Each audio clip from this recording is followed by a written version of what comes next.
El día de hoy nos va a tratar el tema de células, órganos y tejidos del cuerpo. Buenas tardes, doctor. Buenas tardes con todas las personas que nos están escuchando. Hoy vamos a hablar un poco ya sobre temas de cómo funciona nuestro cuerpo a nivel de las células. Hemos escuchado en sí las células, pero ¿qué serán? Vamos a ir hablando y también que las células en sí conforman los órganos de nuestro cuerpo. Entonces, para dar una pequeña introducción básicamente al tema, decir que nuestro cuerpo está hecho de muchísimas células, que son organismos vivos individuales. ¿Qué quiere decir? Que dentro de ellos se consumen alimentos y también se producen metabolitos de desecho. Y además, estos aquí cumplen un ciclo celular. La célula nace, crece, se divide y también tiene que morir. Cuando la célula tiene que morir pero cambia sus mecanismos para poder sobrevivir de una manera anormal, ya se convierte en el cáncer. Entonces también de esto vamos a hablar, porque todo esto cuando va mal comienza a darse todas las enfermedades. Entonces vamos a comenzar entonces hablando de las diferentes células de nuestro cuerpo. Por ejemplo, las que son del cerebro. El cerebro sabemos está en nuestro cráneo, ¿verdad? Y que el cerebro está hecho de neuronas. O sea, cuando hablamos de neuronas, quiere decir simplemente células especializadas que están en el sistema nervioso. Porque el sistema nervioso, muchas veces escuchamos, que tengo nervios, ¿será que tiene algo que ver con el sistema nervioso? Realmente cuando hablamos del sistema nervioso, hablamos de las células en nuestro cuerpo que tienen la capacidad para transmitir señales electroquímicas y comunicarse entre ellas.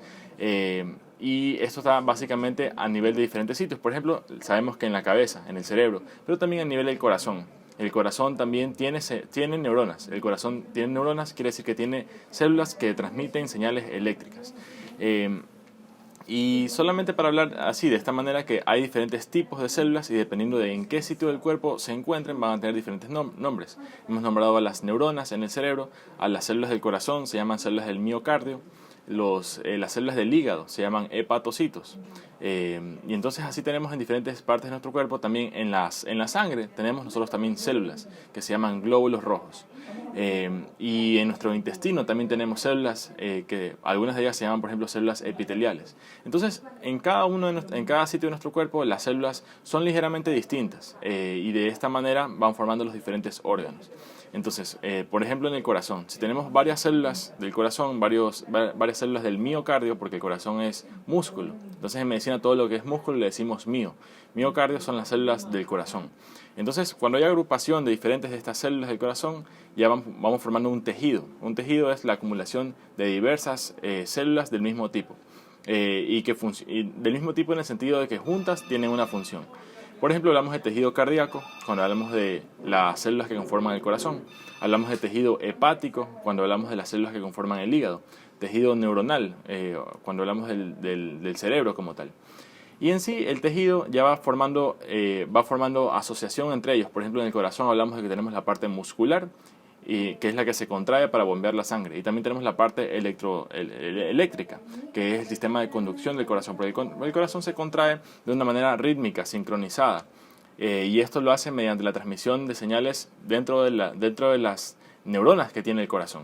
Entonces, de esta manera, el tejido neuronal y el tejido de músculo del corazón se juntan entre ellos y más otros tejidos adicionales para formar el órgano, que es el corazón.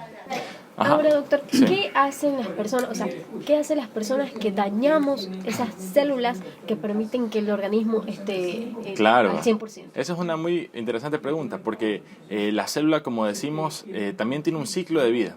La célula a lo largo de nuestro cuerpo se va dividiendo. Hay algunas células que en cambio están con nosotros desde que somos pequeños, que son por ejemplo algunas células del cerebro. Sin embargo, esas son la excepción. La gran mayoría de células en nuestro cuerpo se van dividiendo, las células viejitas se van muriendo y van saliendo células nuevas. Por ejemplo, ¿en dónde? En la piel. En la piel tenemos que normalmente las células se están reproduciendo y las células viejitas se están descamando. Ahora, según cuántas multiplicaciones según la célula cuántas veces se haya dividido, entonces el material genético que maneja todos los procesos celulares, este material genético quiere decir que se ha estado reproduciendo, o sea, se ha sacado la copia del material genético. Es como cuando nosotros sacamos las fotocopias de un cuaderno. Al principio Si sacamos la primera fotocopia, tendremos la tinta completamente nítida, las letras van a estar nítidas. Sin embargo, si ya sacamos la copia de esta copia, vamos a tener menor resolución en la definición de las letras. Si sacamos ya la copia de la copia de la copia de la copia, cada vez va a estar menos fidedigna la tipografía a lo que era originalmente. Igual ocurre con la célula. La célula se va renovando, se va formando nuevas células que tienen el mismo código genético. O sea, una célula, cuando iniciamos la vida, el código genético de las células está prácticamente intacto como inició el ser humano, como inició la vida de esa persona. Sin embargo, a medida que la persona ya va avanzando en edad, estas células se han ido multiplicando, se han ido multiplicando, se han ido multiplicando. Esto quiere decir que el código genético cada vez es menos, cada vez ha habido más deterioro, ha habido más daño. Y entonces hay diferentes factores que aceleran o retienen o detienen este proceso de daño a nivel celular. Uno de los factores es la alimentación, por ejemplo. También la mala calidad del sueño. Esto se ha demostrado que genera mayores daños a nivel del código genético. O sea, porque cuando hablamos de la célula, decimos que, como decíamos, son organismos vivos individuales. En el centro de la célula está el código genético, que hemos visto a veces esta doble hélice de ADN. En las películas, hemos visto en televisión, y esto básicamente son las instrucciones. El ADN son las instrucciones de la célula de qué tipo de procesos celulares debe llevar a cabo. Este ADN es igual en todas las células de nuestro cuerpo, sea que hablemos del corazón, del cerebro. Sin embargo, la parte que codifica a las funciones de las células del corazón solamente se va a activar en estas células. O sea, en las células del cerebro, la parte del corazón no se va a activar. Y entonces básicamente eso, como para dar una introducción a grandes rasgos del funcionamiento a nivel de las células. Bueno, y entonces ahora, ¿qué hacer Sí. nosotros para que nuestras células, para que nuestros órganos estén de manera Sí. al 100%? Sí, a medida que nosotros vamos viviendo nuestra vida, vamos avanzando en edad, la célula se va desgastando. O sea, ya el material genético en su parte externa tiene unos capuchones que se llaman telómeros, que son un sitio que protege a este ADN. Mientras hemos llevado una vida con más estrés, más agitada, con mala alimentación, mala calidad del sueño, estos telómeros, estas piezas que protegen a nuestro código genético, se van acortando. Y mientras más viejita es la célula, más corto es el telómero. Y hay algunas personas que, digamos, dos personas pueden tener la misma edad, pero una de ellas se ve mucho más mayor, mucho más deteriorada, la otra persona se la ve más joven. Si nosotros tuviéramos un microscopio y viéramos dentro de las células de esa persona, veríamos que la persona que luce más joven, a nivel de sus células, también la célula está en mejores condiciones. ¿Por qué? Porque la vida que ha vivido cada uno de estos seres humanos ha tenido diferentes niveles de estrés, de diferente calidad de la alimentación, diferentes niveles de ejercicio. Entonces, cómo estamos viviendo en el día a día, al final tiene un efecto acumulativo. Al final va afectando la salud de nuestras células, y de esta manera es que nosotros vamos a llegar a una edad de adulto mayor, pero con una vigorosidad, o vamos a estar deteriorados en cuanto a nuestra salud. ¿Qué es lo que se recomienda? Un estilo de vida saludable siempre, para ir enlenteciendo el proceso de envejecimiento. Es inevitable llegar a la vejez, ¿verdad? Sin embargo, cuán rápido va a ser este proceso depende muchísimo de nuestro día a día. Entonces eso de ahí es como un dato importante. O sea, el estrés un poco afecta de igual manera como no comer, como no dormir bien o como no hacer actividad física a nuestros órganos. Claro, es que estrés quiere decir cualquier estímulo que saque a nuestro cuerpo del balance, de la homeostasis. Por ejemplo, el estrés de la luz solar. La luz solar estresa a nuestras células de nuestra piel. Eso, sin embargo, puede ser un estrés positivo porque las lleva a un proceso que las va a beneficiar, que es la formación de la vitamina D. También el ejercicio es un estrés que nos va a llevar a algo positivo, que es el fortalecimiento de nuestros huesos, de nuestros músculos. ¿Qué pasa? Cuando el ejercicio es excesivo o la luz solar es excesiva, ya esto genera daño, porque nuestro cuerpo no puede sobrellevar ese estrés de manera correcta, sino que comienza a deteriorarse. Ya, por ejemplo, las personas que reciben luz solar excesiva, se sabe que esto está asociado con mayor riesgo del desarrollo de ciertos cánceres de piel. Entonces, por ejemplo, esta sería una manera de que nuestra piel podría verse envejecida de manera acelerada por demasiada exposición a luz solar sin la correcta protección. Y con respecto a la alimentación, entonces, ¿qué tipo de alimentación? O sea, una alimentación completamente saludable debe llevar la persona que ya viene sintiéndose un poco mal y ya sabe que sus órganos están un poco deteriorados. Hablemos que los riñones son los que primero se afectan por no tomar agua, y el hígado por comer cosas grasas. Sí, bueno, realmente la persona tiene que poner su parte en cuanto al tema de la nutrición, porque sí, somos lo que comemos y mientras más procesada es la comida que comemos, más elementos artificiales vamos a estarnos llevando a la boca. Por ejemplo, algunos de los preservantes. Muchas veces para que un alimento dure más tiempo sin que se dañe, se le ponen diferentes aditivos que no existen en la naturaleza. Muchos de ellos también tienen componentes que se llaman radicales libres, que van generando daño también a nivel microscópico, a nivel de las células. Entonces, en cuanto a nutrición, ¿qué es lo que se recomienda evitar? Son las comidas procesadas, aquellas comidas que sabemos que vienen en empaques cerrados, que deben estar también alimentos que nosotros vemos que están mucho tiempo, muchísimo tiempo sin dañarse. Y también la comida rápida. La comida rápida es otro tipo de comida procesada, la cual está demostrada que su abuso constante implica un mayor riesgo en diversas enfermedades, por ejemplo la obesidad. Entonces, tips fundamentales en cuanto a nutrición: la comida procesada, tratar de evitarla, evitar su consumo, y tratar de consumir mucho más alimentos que vienen a ser los carbohidratos complejos, como son los vegetales, como son también algunas frutas tienen carbohidratos simples y complejos, pero en general aumentar la cantidad de vegetales, de frutas, de legumbres, porque esto, además de los carbohidratos, que es el azúcar, también tiene los micronutrientes, que son las vitaminas y los minerales. Entonces, una dieta balanceada, una dieta rica en micronutrientes, es una dieta que va a permitir que nuestras células tengan la materia prima para funcionar correctamente. Eso en cuanto a nutrición. Doctor, supongamos, algunas personas en ciertas partes les duele la cabeza demasiado. Sí. Quizás eso se ve un poco asociado al sistema nervioso. Ya, eso es bien interesante. Los dolores de cabeza, creo que lo principal es reconocer signos de alarma, porque nosotros podemos tener un dolor de cabeza que puede ser algo muy grave, que debe ser chequeado por un médico, o podemos tener un dolor de cabeza que es molestoso, sin embargo no es algo que nos debería llevar a preocuparnos. ¿Cómo identificar un signo de alarma? Pues hay algunos que están bien descritos. Por ejemplo, un dolor de cabeza que viene junto con un vómito. O sea, el dolor de cabeza que viene junto con vómito, eso se sabe que ya debe ser checado por un especialista. Una de las situaciones que podría estar ocurriendo es aumento de la presión dentro del cráneo por algún edema. Entonces, ese es un signo de alarma. Otro signo de alarma es cuando esto puede ocurrir, por ejemplo, después de una caída. La persona se golpea la cabeza. Otro signo de alarma es las pupilas. Una pupila más dilatada que una pupila grande y otra pupila pequeña. Eso quiere decir también que está ocurriendo ya algo dentro de ese cráneo. También el dolor de cabeza, cuando ya es intenso, extremadamente intenso, obviamente es un signo de alarma también. Y también obviamente en niños pequeños. En niños pequeños es muy importante siempre estar con ellos, porque es normal que ellos a veces estén jugando, tengan este tipo de golpes. Sin embargo, los papás reconocer estos signos de alarma principales que les hemos mencionado, para saber que ese es un motivo para ir a chequear al médico, para descartar que esté ocurriendo cualquier tipo de proceso.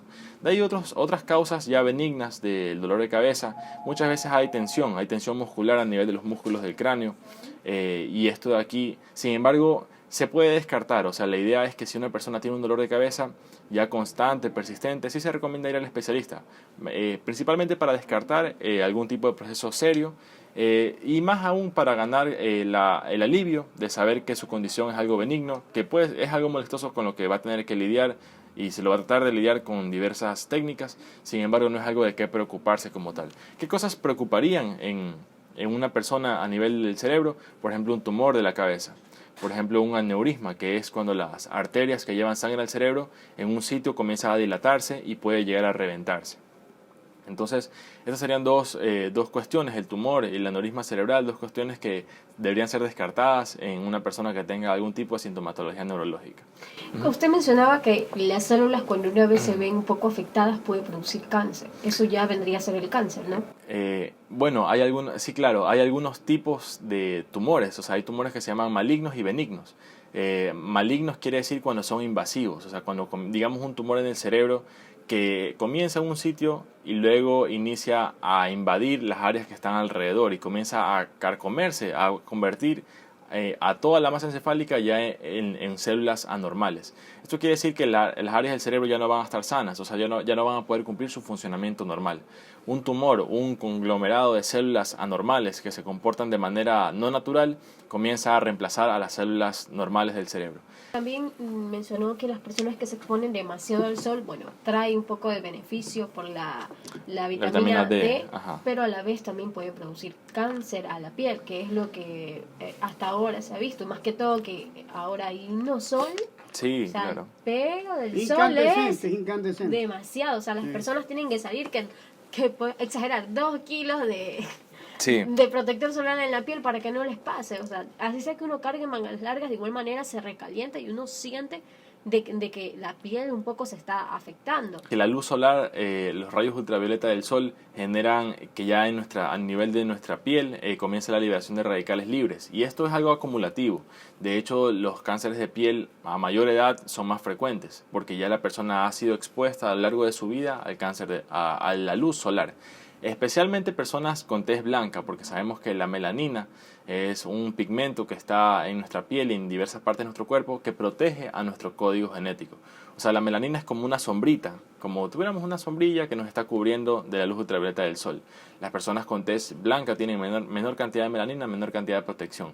No quiere decir que una persona de tez morena no pueda tener un cáncer de piel. Sin embargo, el riesgo, o sea, son factores de riesgo. Se sabe que un factor de riesgo es la edad, que es, digamos, tal vez uno de los más importantes. Y también se sabe un factor protector es la melanina en personas de tez más oscura. Sin embargo, no es un factor de que nunca puede pasar. Es un factor protector, sin embargo, de todos modos podría ocurrir el caso. Básicamente por esto, por la acumulación del daño a nivel de las células a lo largo de mucho tiempo, de muchas décadas. Ajá. Pero y estos productos que utilizan la ciudadanía también ayudan bastante para la protección del solar. Claro, hay diversos. Por ejemplo, hay los bloqueadores solares artificiales, sintéticos. También hay otros como la manteca, como el aceite, por ejemplo, de coco. El aceite de coco también es un tipo de aceite que las personas utilizan porque tiene propiedades antioxidantes. En general, lo que tienen los protectores solares, sean naturales o artificiales, son sustancias que nos protegen de este daño por radicales libres. Por ejemplo, el aceite de coco tiene diversos ácidos grasos, esteárico, láurico, caprílico, que tienen propiedades antioxidantes que van cediendo electrones a estos radicales libres. O sea, un radical libre al final lo que es una molécula que está inestable, está buscando a qué otra molécula le roba sus piezas, le roba sus electrones para poder satisfacer su inestabilidad. ¿Y a quién le termina robando? A las moléculas de nuestro cuerpo. Entonces, ¿qué es lo que ocurre con el antioxidante? Por ejemplo, el que viene en el aceite de coco. Este antioxidante, estas moléculas comienzan a ceder electrones a estos radicales libres y de esta manera ellos se estabilizan y no causan el daño a nivel de nuestra piel. También hay otro tipo, en cambio, de bloqueadores que son en cambio físicos, que son, por ejemplo, esos que son bien blancos y que se los ponen muchas veces en la nariz. Eso ya es otro tipo de bloqueo, ya no es químico, sino que es físico, porque simplemente los rayos solares no pasan. Sin embargo, a veces tiene otros efectos que no son tan buenos, por ejemplo, la visibilidad que tiene la parte blanca. Entonces, tiene algunos pros y contras, pero en general sí se recomienda, especialmente bajo el sol canicular que tenemos en nuestra ciudad, el uso de mangas largas y de bloqueador solar, especialmente en personas que ya han sido expuestas a ellos por muchas décadas. Sí. O sea, las personas que ya han sido expuestas por bastante tiempo a la luz solar son más propensas a poder tener un cáncer a la piel. O sea, hay muchísimos tipos de cáncer a la piel y varios de ellos, de hecho la mayoría de ellos se asocian a mayor edad. A mayor edad ha habido por diversos factores. Uno es la acumulación de daño por radicales libres. Otro de ellos es que a mayor edad, mayor número de veces que las células nuestras de nuestro cuerpo se han replicado. Y como decíamos, cuando sacamos copia de un libro, al principio la copia va a ser bien legible, pero luego si sacamos la copia de la copia de la copia de la copia de la copia, ya al final vamos a tener un texto que no está tan claro. Asimismo, en las células. La célula, cuando comenzamos, somos niños, todo está perfecto, todo está bonito, pero las células se comienzan a dividir, a dividir, a dividir, a dividir. Estamos sacando de ese código genético inicial, que son las instrucciones para que la célula funcione, estamos sacando la copia de la copia de la copia de la copia. Cuando ya tenemos 50, 60, 70 años, ya no va a ser la misma salud original que tenía, obviamente porque ya no estamos en la misma edad. Sin embargo, tenemos muchas cosas en la medicina hoy que nos permite extender muchísimo la calidad, la cantidad de vida de años y también la calidad. Llegar a una edad avanzada, aún así con nuestras capacidades físicas y mentales en la medida de lo posible sin afectarse. Ahora, doctor, los niños entonces, en cierta parte, los niños que no han recibido una alimentación completa, una alimentación llena de vitaminas, de verduras y toda esa clase de cosas que mandan los doctores, los nutricionistas y todo eso, pueden llegar a afectar la reproducción de sus células, ¿verdad? Bueno, para que la célula se multiplique necesita de estos nutrientes. En el caso de que no los haya, por ejemplo, ¿qué nutriente? El hierro. El hierro que viene en el pollo, también viene en el brócoli, viene en diversos vegetales y también en la carne animal. Este hierro es fundamental para que el cerebro pueda hacer sus conexiones. O sea, ya a nivel microscópico, a nivel de las neuronas tienen sitios donde se comunican. Las dos, o de hecho la neurona se conecta con cientos o incluso miles de neuronas, dependiendo de qué tipo estemos hablando. Pero en general, para que ocurran estas conexiones entre neuronas es fundamental el hierro, el micronutriente hierro. Y si es que no lo tenemos en cantidades suficientes, pues no va a ser tan efectiva la conexión a nivel del cerebro de ese niño. ¿Y esto cómo se va a ver ya en el día a día? Un niño que tal vez se le hace más difícil la concentración o aprender las cosas en la escuela. Ya si es algo severo, si es también con anemias se asocia a la deficiencia de hierro. Y si ya es algo severo en etapas iniciales de la vida, incluso puede afectar ya el potencial al que hubiera podido llegar ese niño. O sea, si en la población, porque también la desnutrición infantil es uno de los problemas que nos acosa aquí en nuestro país. ¿Cómo podría ser el potencial de los niños ecuatorianos en los siguientes 20, 30 años si es que ya no tuviéramos desde el día de hoy desnutrición infantil? Realmente está el coeficiente intelectual y ya a nivel de la sociedad también comenzaríamos ya a estar con menor cantidad de violencia, porque al final siempre las mejores decisiones son las decisiones que benefician a ambas partes, y al final cuando se toma las cosas por la fuerza, eso básicamente quiere decir que uno gana y el otro pierde. Entonces la negociación, la inteligencia, el lenguaje, la comunicación, todo esto es necesario, para que todo esto ocurra tiene que estar el cerebro de una manera óptima, tiene que estar el cerebro en las etapas infantiles lleno de amor, lleno de comunicación, para que de esta manera esto impacte de manera positiva a las sociedades en el futuro. Pero claro, y una alternativa de alimentación, por ejemplo, para las familias que lamentablemente no pueden darle todo el tipo de elementos que usted acaba de decir, doctor, ¿qué alternativa podría ocupar los padres para que el niño, que como usted dice, no tengan estas situaciones de enfermedad? Mientras más pronto es más importante la intervención. ¿Cuándo es más pronto? Antes del embarazo. También antes del embarazo, que ya las personas se vayan cuidando en cuanto a estos temas de calidad de vida. También durante el embarazo es fundamental. Y ya en cuanto a la alimentación de un bebé, es la lactancia materna, que eso de ahí en verdad es gratis. Es lo principal. Es lo principal. Claro. Muchas veces, más que nada es por motivos laborales o motivos sociales que algunas mamitas deciden o no pueden dar de lactar. Claro. También hay motivos médicos. Los motivos médicos ya son un caso aparte, pero yo sí le diría a las mamitas, la lactancia materna es el mejor regalo que le pueden dar a sus bebitos en el primer año de vida. Al menos durante los primeros 6 meses, y si se puede, hasta el año de vida, la lactancia materna a demanda. Porque esto de aquí va a tener toditos los nutrientes. Básicamente, al dar leche materna es como que estuviéramos formando el cerebro. O sea, el material físico pasa de los senos al cerebro, a la mente de la persona, y se va formando de esta manera la masa encefálica. Me parece muy importante todos los temas que el día de hoy hemos tratado, un poco más para que la ciudadanía entienda el daño que le estamos realizando a nuestro cuerpo al vivir de una forma inadecuada, de comer de cosas que no nos compete, de no realizar actividad física y lo más importante, no tomar agua. Sí, también. Pero bueno, no tomar agua creo que es lo más importante. De eso podemos hablar de pronto en otro programa, porque es un tema también muy vasto, el agua, por qué es importante y qué funciones ejerce en nuestro organismo. Y también, bueno, como ya tenemos algunas semanas viniendo a este programa, yo creo que nos hemos convertido como que en una fuente de información constante, porque realmente cambiar nuestro estilo de vida, cambiar nuestra alimentación, mediante un consejo como tal es algo difícil. Realmente lo que yo quisiera es exponer información que pueda interesar a las personas, en conocer más sobre el tema, en libros, en charlas. También, bueno, yo tengo algunas charlas sobre estos temas en mis redes sociales. Ustedes en youtube.com pueden poner Dr. Rafael Martínez Mori, o si no también en facebook.com pueden poner Dr. Martínez Mori, donde podrán encontrar más información sobre todos estos temas que venimos a hablar los días miércoles.